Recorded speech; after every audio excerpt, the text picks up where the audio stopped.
Henri Jumbo et donc Nicole Sarr pour l'invitation à ce FIPAC donc 2014. Pues yo creo que es un foro muy importante, no solo para África, sino también como modelo para Latinoamérica, que por eso... C'est pour la première fois que je suis ici en Afrique et je constate que l'Afrique est vraiment beau et j'ai vu des gens danser et ça m'a fait beaucoup de plaisir.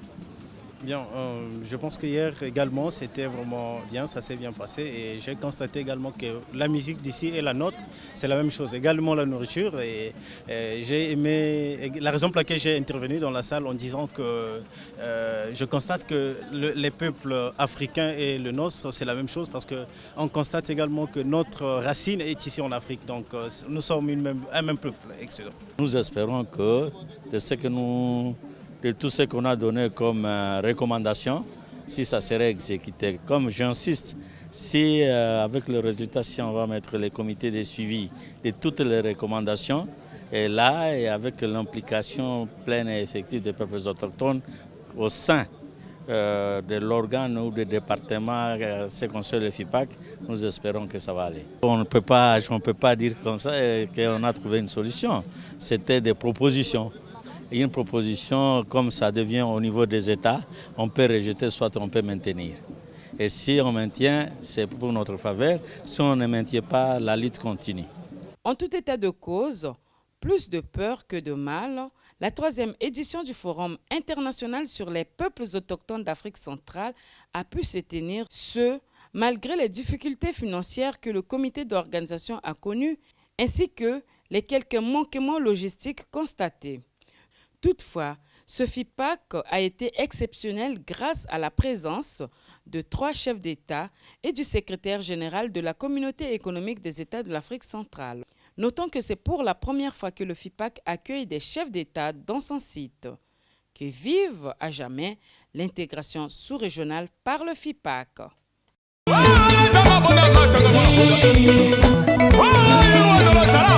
Dans la soirée du 6 mars dernier, le président de la République du Congo, Denis Sassou Nguesso, avait aussi assisté à la soirée culturelle qui avait réuni sur une même scène les artistes, musiciens autochtones et bantous, lesquels ont démontré leur savoir-faire traditionnel à travers les chants et danses.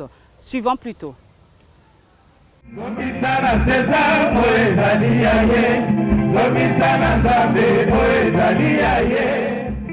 Un chef d'État, une dizaine de ministres en charge des questions du développement durable, des forêts, de la culture et de l'agriculture de l'Afrique, ainsi que plusieurs autres personnalités et populations d'Ifondo ont pris part à la soirée culturelle du FIPAC 3. Le chef de l'État à cette soirée culturelle, c'est Denis Sassou Nguesso, président de la République du Congo, très attaché aux questions environnementales et d'intégration des peuples autochtones. Cela n'est pas un secret pour personne. Le président de la République du Congo a été porte-parole de l'Afrique au sommet de Rio+20.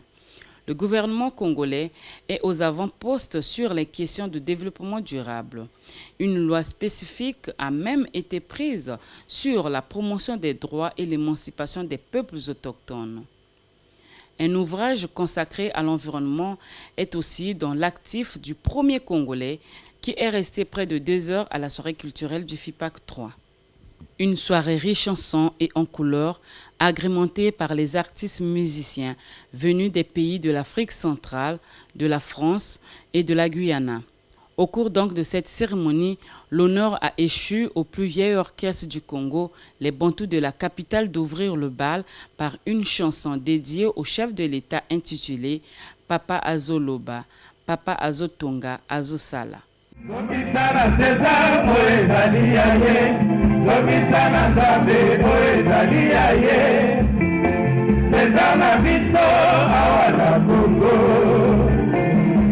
C'est Denis Sassou Nguesso, le baptiste infatigable, l'homme qui passe.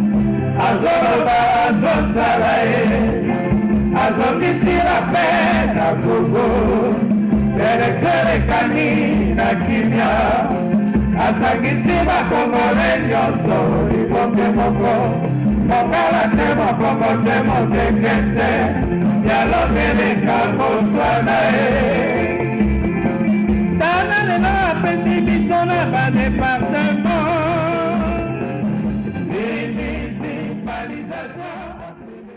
Ensuite, s'en est suivi 2 autres groupes de la musique moderne, à savoir l'orchestre du département de la Likwala, dont les musiciens ont exalté à travers le chant les bienfaits du chef de l'État. Le groupe Extra Musica de Conte Moyasco, par contre, a enthousiasmé l'assistance en rejouant son vieux répertoire. Le chant gospel n'était pas resté en marge. Il a été entonné par la Congolaise Mona Abel évoluant à Paris.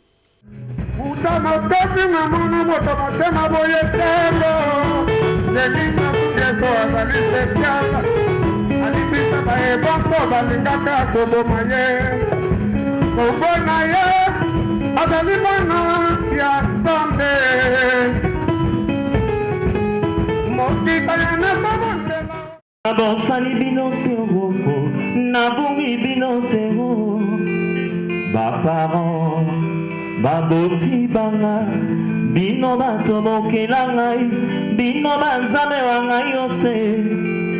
Kelasi ya liboso bolakisa ngai ya kolinga, kolinga bafami na nga, kolinga bakamarade na nga.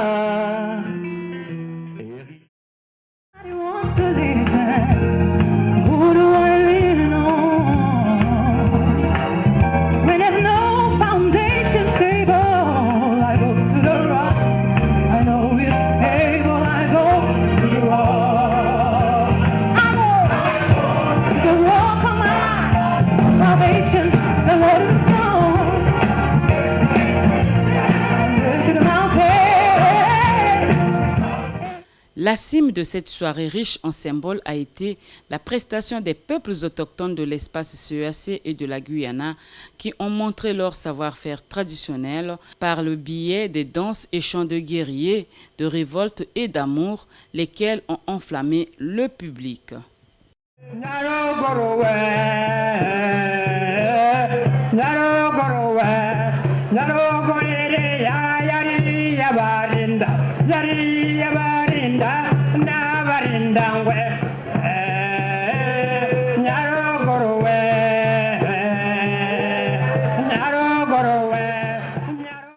Nous peuplons autochtones de l'Afrique centrale, nous voulons la terre et la pratique. Nous peuplons autochtones de l'Afrique centrale, nous voulons la terre et la pratique. Et que tous les États membres se sont engagés à agir d'un conjoint.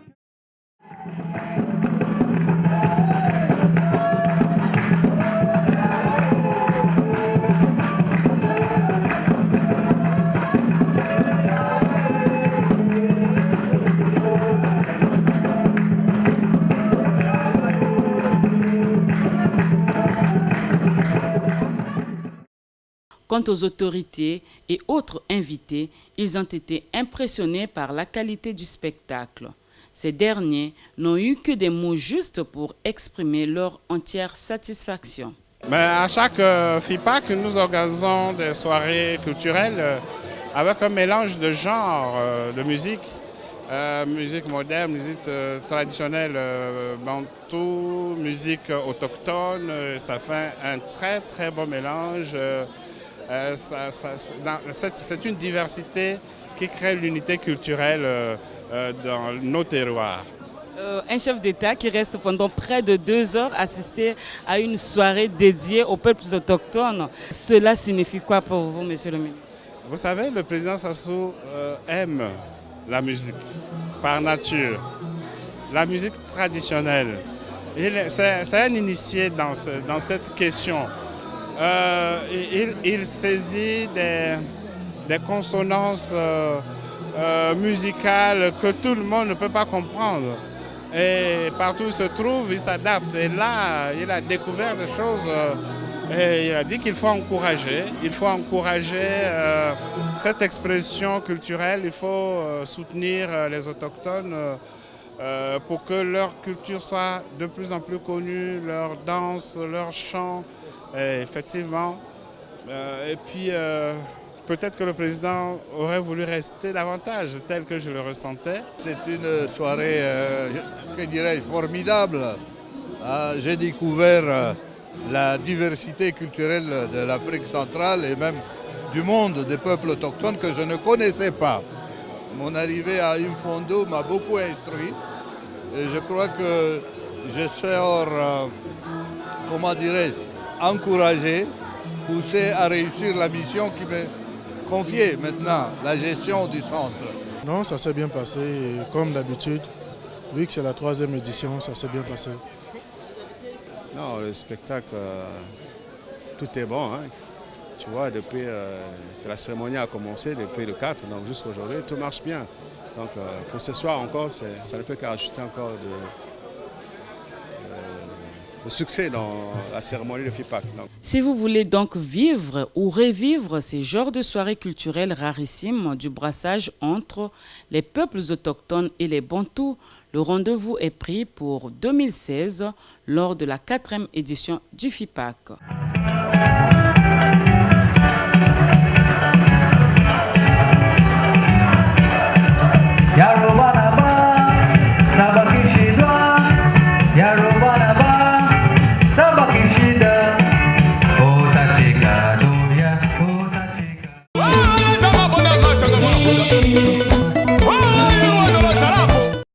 Le FIPAC 3, c'était aussi les expositions des œuvres des peuples autochtones, ce pour montrer et valoriser leur savoir-faire traditionnel.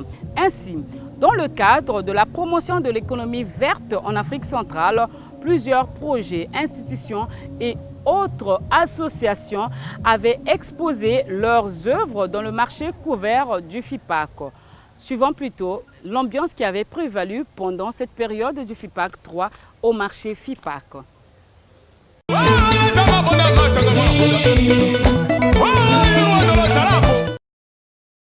L'agir de Pena est riche. C'est la première qualité d'agir dans tout le Congo. On a testé ça là-bas à Brazzaville, à la maison artisanale. J'ai eu les idées de créer l'association avec les autochtones, travailler ensemble avec eux, ils savent fabriquer quand même les carreaux, tout ce qui est porcelaine, comme les assiettes, tout ce qui est porcelaine, hein, avec l'agir de Pena. Je suis coordinatrice du projet CIFOD, qui veut dire Système d'information pour la gestion forestière et développement durable. En fait, c'est un projet qui a pour but de pouvoir créer la grande base centralisée de tous les secteurs forestiers du Congo et du développement durable. Donc, on sous-entend l'inventaire forestier, la traçabilité, la transformation plus poussée du bois, l'impact des changements climatiques. En tout cas, tout ce qui touche au secteur du bois sera intégré dans cette base de données-là. Est-ce que ça ne prête pas confusion avec d'autres projets qui existent déjà? Oh non du tout, vous voyez très bien que là je suis avec le RAID, parce qu'en fait moi qu'est-ce que je fais? Moi je ne suis pas forestière, donc moi j'ai l'expertise en matière de système d'information. Donc moi mon rôle c'est de pouvoir rassembler, de pouvoir mettre en synergie toutes les données du ministère pour qu'il y ait un point d'entrée commun pour tout le monde. Le RAID va travailler, aura des données à disposition, le PRONAC va travailler, la direction générale de l'économie forestière va travailler. Donc moi je mets tout ça ensemble pour pouvoir faire la promotion de la forêt congolaise et montrer aussi à tout le public comment est-ce que la forêt est bien gérée dans toute sa transparence et aussi faire ce qu'on appelle le portail web. Le portail web, c'est comme un grand site web qui va permettre à ce que tout le monde, partout où les gens sont situés dans le monde, ils pourront avoir accès aux données forestières et voir comment le Congo gère de manière efficace sa forêt. Ça, c'est un récipient traditionnel aka qu'on appelle pendi. Il est généralement utilisé pendant la récolte du miel par grimpage. On peut récolter du miel en abattant l'arbre, tout comme on peut récolter du miel en grimpant l'arbre. Quand on grimpe, c'est là où on utilise des paniers pendi. Allez, après Kanamaï. Hein? Alors, c'est des récipients traditionnels, donc on peut mettre de l'eau à l'intérieur en se servant d'une longue corde qu'on appelle le ponga. Bon, sa longueur dépend de la hauteur de l'arbre. Donc on joint les pongas au pendi. Et en fait, ça assure la liaison, hein. Le pendi va assurer la liaison entre le grimpeur qui introduit sa main dans la ruche d'abeilles et son assistant qui est au pied de l'arbre chargé de les recueillir et de le mettre à côté. Bon, nous avons des luminaires. En fait, c'est des bougies traditionnelles. C'est la résine d'un arbre qu'on appelle paka, hein, et en langue on appelle ça mapaka. Donc vous pouvez allumer à n'importe quel endroit, ça va vous éclairer la hutte.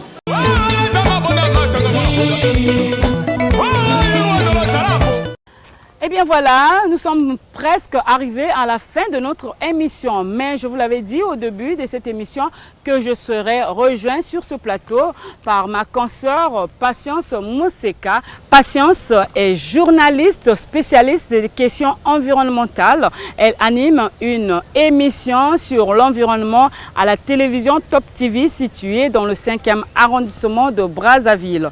Bonjour Patience. Bonjour Karine. Alors Patience, comment vas-tu après Infondo? Comment te sens-tu? Oui, maintenant je me sens un peu bien Karine parce que c'était chaud à Infondo. En tout cas, c'était vraiment chaud.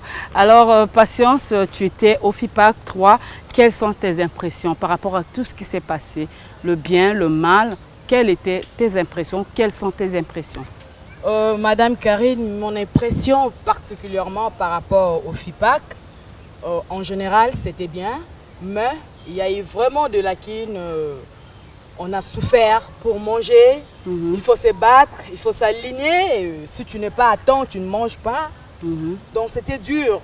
Pour dormir, une chambre, on occupait 6 à 7 personnes, Madame Karine. C'était pas facile. Pour le FIPAC. Et le côté positif? Le côté positif, j'ai beaucoup aimé le savoir-faire traditionnel de peuple autochtone. Parce que c'était ça, au fait, l'objectif même. Que nous non, sommes le partis. thème, hein? Le thème même du FIPAC. Oui, quand on dit thème, c'était l'objectif que nous sommes partis à Infondo pour le peuple autochtone, leur savoir-faire traditionnel. Et qu'est-ce que tu as retenu un peu de leur savoir-faire traditionnel? Surtout le côté exposition, on a vu beaucoup de choses. Et qu'est-ce qui a attiré ton attention? Mon attention a été attirée beaucoup plus sur le sel indigène. J'avais beaucoup aimé la façon dont le peuple autochtone nous expliquait comment il fabriquait le sel indigène. Parce que la plupart de nous, on utilise dans des maisons. Mais on ne sait pas d'où ça provient. Ça soigne des maladies, mais on ne sait pas comment faire ce sel traditionnel. Cela dit, donc, on suit un extrait des explications des peuples autochtones sur la fabrication du sel indigène.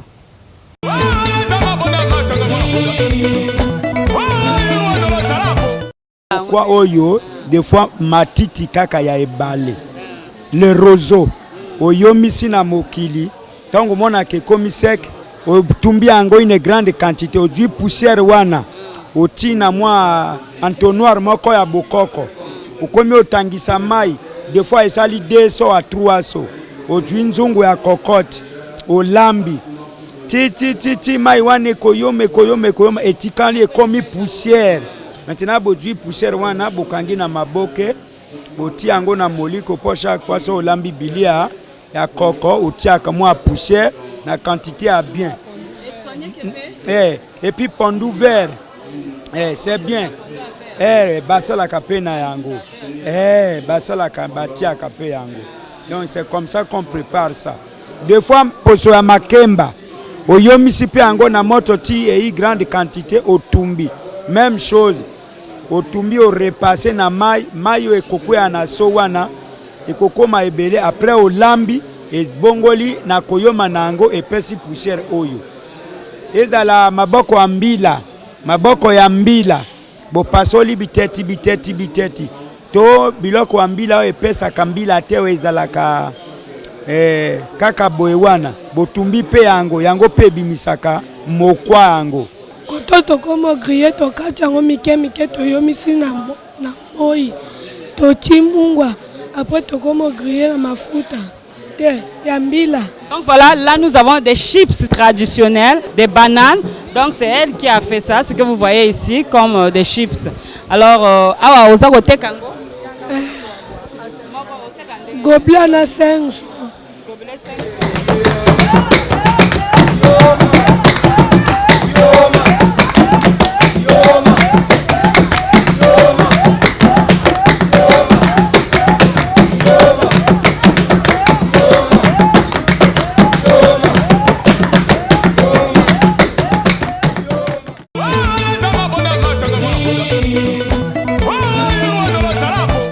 Merci beaucoup pour patience. 3 chefs d'État pour un événement et plusieurs invités, je peux dire près de 2000 personnes avaient fait le déplacement d'Imfondo. Du côté des commerçants, en tout cas, ils se sont frottés les mains et ce FIPAC était vraiment la bienvenue car ils ont fait des grands chiffres d'affaires. Je vous propose de suivre leur réaction.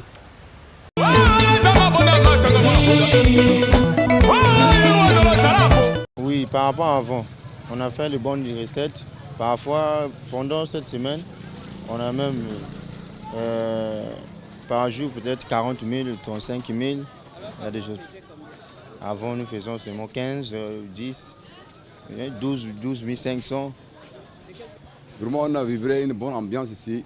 Il y a beaucoup de clients, il y a beaucoup d'étrangers ici. Vraiment, le marché aussi c'est très bon. On a encaissé beaucoup d'argent. L'avant s'est bien passé.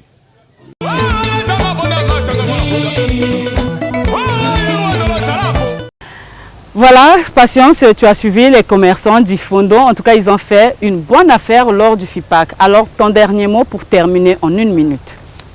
Pour terminer, Madame Carré, nous sommes en train de féliciter le membre du gouvernement qui ont organisé ces forums. Le ministre Henri Djombo. Oui, particulièrement le ministre Henri Djombo. On espère que la 3e ou la 4e édition, ça sera vraiment plus que ça. Ok, ainsi donc s'achève notre magazine. Merci à vous très chers téléspectateurs de nous avoir suivis. C'était une émission spéciale, 3e édition du Forum international sur les peuples autochtones d'Afrique centrale, tenu à Imfondo du 4 au 7 mars dernier. Et ce forum a été rehaussé par la présence de 3 chefs d'État et de près de 2000 invités, personnes qui ont fait le déplacement d'Imfondo. Merci à vous, au revoir, on se retrouve à la très prochaine occasion. D'ici là, portez-vous bien et bonne suite de programme sur notre télévision. Patience, merci. Merci Karine. N'oubliez pas que la caméra était assurée par l'infatigable Christopher Manzanza. Au revoir.